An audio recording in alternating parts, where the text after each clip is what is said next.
दोस्तों तुसी देखते पे हो अपना देश पंजाब टीवी ते मैं तुहाडा मेज़बान मोहम्मद नदीम खरल।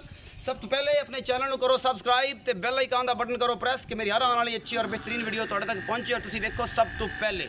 दोस्तों की खिदमत दे विच जनाब ईद दे दूसरे रोज़ एक दूजन चोटी की वीडियो लैके हाज़र होए हैं। ये तीजन है, ये जो भी हिसाब किताब है मालिक ना होएगा। सजरी सूई मैं घर दी है और बड़ी आला क्वालिटी दी है। सारे सबसक्राइबरों सारे मोहब्बत वाले जियां और जिन्हें भी मेरे दोस्त मैंने फॉरन से देखते हैं सब ईद मुबारक। ईद दा दूसरा रोज़ तो बड़ा ही लंबा सारा चौड़ा सारा करके जान मुबारकबाद पेश करने जनाब पूरी अपना देश पंजाब की टीम वालों और पूरे पाकिस्तान के वालों जिन्हें लोग बाहर ने उन्होंने दी साढ़े नाल साड़ियाँ उन्होंने ये दिल जुड़े होने मुहब्बतां ते प्यार ते खुशियां जड़ियाँ इकट्ठियां होंदियां ने बंदे दूर भी होन तो कोई मसला नहीं।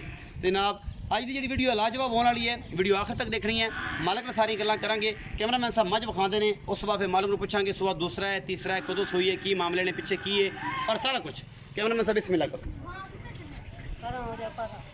है जी शाह कालियाँ अखां ते खुंडे सिंह एक अख जवाब है मत्थे तलकी जी फुली इस मैं दे ये मैं का सुआ की है ये जनाब कैमरामैन विखा रहा तुहानू तसलियां दे नाल मालिक दसेगा और कैमरामैन की पूरी कोशिश है कि मैं का पूरा अंग अंग दिखावे मुठ्ठां दे थन और पूरियां वंडां थब्बियां दे चट्टे मशका वर्गा नहवाना इस मझ दा और जनाब बड़ी आला क्वालिटी की मझ है। अपना देश पंजाब टीवी की जीनत है। ये जनाब रात सूई है राती एक बोला कढ़िया दूजा इन्होंने हुण कढ़ना है ये कितना कढ़ेगी इस मार्ग में पूछांगे। थब्बियां दे चड्डे और आला क्वालिटी के जानवर अपना देश पंजाब टीवी की जीनत होंगे ने और तुहाडे वीर दी हमेशा एक अच्छी कोशिश है तुहाडे वास्ते अच्छे और आला क्वालिटी के जानवर लैके हाज़र होंदा भावें जिन्ना मर्जी पंत करना पवे।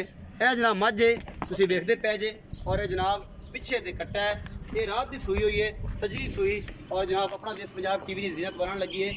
बाकी जनाब तुहाडे सामने ये जोटी है ये पंजवां सूआ है सतवां है दसवां है ये सारा कुछ कैमरामैन तसली ना विखा रहा है। ये जापे च खड़ी है अभी तक इन्हें पुड़े छुड़े नहीं चक्के क्योंकि रात की सूई हुई है और ये सारा कुछ जनाब ये जोटी है सामने।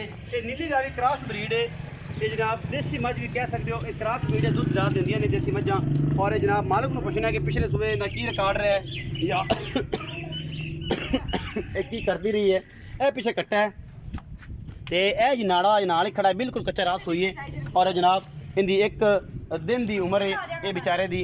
ये जनाब असं पुछने मालिक को सद लें कोल तो करना सारिया गल्लां ते नंबर भी वह लै देना तुहानू इस नंबर से रबता कर लेना है भाई जबार के नाल ते इन्हें पुछ लेना सारी गल्लां। अस्सलाम वालेकुम सर। वालेकुम सलाम। थोड़े अगे आ जाओ जी भाई जान नाम दसो। अब्दुल जब्बार जी। अब्दुल जब्बार।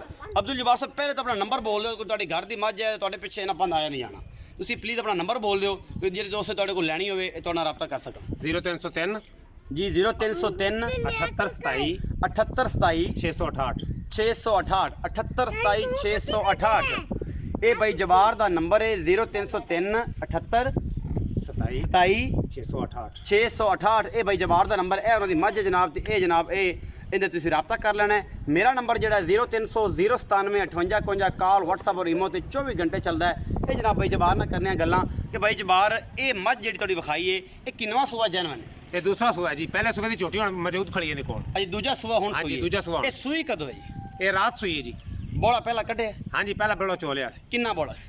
गालबन 8 किलो सी बोला 8 किलो पक्का हाँ जी, बोला। 8 अच्छा हुण दूसरा बोले दी जिचो चवाई हुण होनी है। हाँ जी ਉਹ ਅੱਲਾ ਜਾਣੇ ਕਿੰਨੀ ਹੁੰਦੀ ਹੈ ਕੀ ਹਿਸਾਬ ਕਿਤਾਬ ਇਹ ਪਤਾ ਨਹੀਂ 4 ਸੈਟ ਦਿੰਦੀ ਹੈ 5 ਸੈਟ ਦਿੰਦੀ ਹੈ ਕੀ ਹਿਸਾਬ। ਹਾਂਜੀ। ਅੱਛਾ ਪਿਛਲੇ ਸੂਬੇ ਤੁਹਾਡੇ ਘਰ ਦੀ ਹੈ ਜਾਂ ਵਪਾਰ ਕਰਦੇ ਹੋ? कर दी जी साड़ी कर जाम असं निक्की जी पाली है। ਆਪ ਪਾਲੀ? ਹਾਂਜੀ, ਆਪ। ਪਿਛਲੇ ਸੂਬੇ ਦੁੱਧ ਕਿੰਨਾ ਚਾਹੁੰਦੇ ਰਹੇ ਹੋ ਜਨਮ?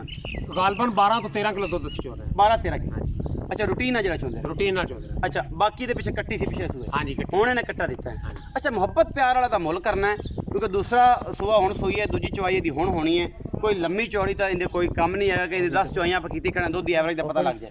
ਦੂਜੀ ਚਵਾਈ ਤੁਸੀਂ ਹੁਣ ਕਰਨੀ ਹੈ ਪਹਿਲੀ ਚਵਾਈ 'ਚ 8 ਕਿਲੋ ਇਹਨੇ ਬੋਲਾ ਕੱਢਿਆ। हाँ जी ਅੱਛਾ ਇਹਦਾ ਮੁਹੱਬਤ ਪਿਆਰ ਵਾਲਾ ਜਿਹੜਾ ਮੁੱਲ ਹੈ ਉਹ ਕਰੋ 2,65,000 रुपये। 2,65,000 रुपया। इस 2,65,000 ਦੇ ਵਿੱਚ ਕੋਈ ਸਾਡੇ ਵਾਸਤੇ ਗੁੰਜਾਇਸ਼ गुंजाइश भी मुड़ा मेहरबानी करेगा थोड़े को जायज़ पैसे मंगे ने ज़्यादा नहीं मंगे। ਜਾਇਜ਼ ਮੰਗੇ ਨੇ? हाँ। ਕੋਈ ਗੁੰਜਾਇਸ਼ ਹੋਵੇਗੀ? हाँ कोई मोहब्बत प्यार होवेगा? थोड़ी बहुत मोहब्बत प्यार हो ਕੋਈ सकती ਸਾਡੇ ਆਇਆ ਦੀ ਚਾਹਤ ਕੋਈ ਬੱਗੀ ਦਾੜੀ ਦਾ ਯਾ ਕੋਈ ਜਿਹੜੇ ਸੱਜਣ ਮੇਰੇ ਸਾਡਾ ਕੋਈ ਮੱਝ ਖਰੀਦਿਆ ਕੋਈ ਉਹਨੂੰ ਕੋਈ ਯਾ ਹੋਵੇਗੀ? हाँ जी हाँ जी थोड़ी बहुत होगी। ਅੱਛਾ ਜੀ ਇਹ ਜਨਾਬ ਭਾਈ ਜਵਾਰ ਦਾ ਨੰਬਰ ਵਿੱਚ ਹੈ ਤੁਸੀਂ ਇਹਦੇ ਨਾਲ ਕਰਨਾ ਰਾਬਤਾ ਮੈਂ ਇਹਨਾਂ ਨਾਲ ਮੁੱਕ ਲੈਣੀ ਹੈ ਵਾਧਾ ਘਾਟਾ ਪ੍ਰੋਬਲਮ ਹੋਵੇ ਥਣ ਦਾ ਵਾਧਾ ਘਾਟਾ ਕੋਈ ਪ੍ਰੋਬਲਮ ਹੋਵੇ ਜ਼ਿੰਮੇਵਾਰੀ ਹੈ ਔਰ ਜਿਹੜਾ ਬਿੱਲੀ ਇਹਨੂੰ ਲੈਣਾ ਚਾਹਵੇ ਜਨਾਬ ਭਾਈ ਜਵਾਰ ਨਾਲ ਰਾਬਤਾ ਕਰ ਸਕਦਾ ਹੈ। ਮੇਰੇ ਨਾਲ ਵੀ ਕਰ 2,65,000 रुपये ਮੁੱਲ ਹੈ। ਆਪਣਾ ਬਹੁਤ ਸਾਰਾ ਖਿਆਲ ਰੱਖਣਾ ਹੈ ਭਰਾਵਾਂ ਨੂੰ ਖੁਸ਼ੀਆਂ ਦੇ ਵਿੱਚ ਸ਼ਾਮਲ ਰੱਖਣਾ ਹੈ। ਭਰਾਵਾਂ ਨੂੰ ਦਿਓ ਇਜਾਜ਼ਤ ਮਿਲਾਂਗਾ ਅੱਛੀ ਔਰ ਬਿਹਤਰੀਨ ਵੀਡੀਓ ਨਾਲ। ਅੱਲਾ ਨਿਗਹਿਬਾਨ।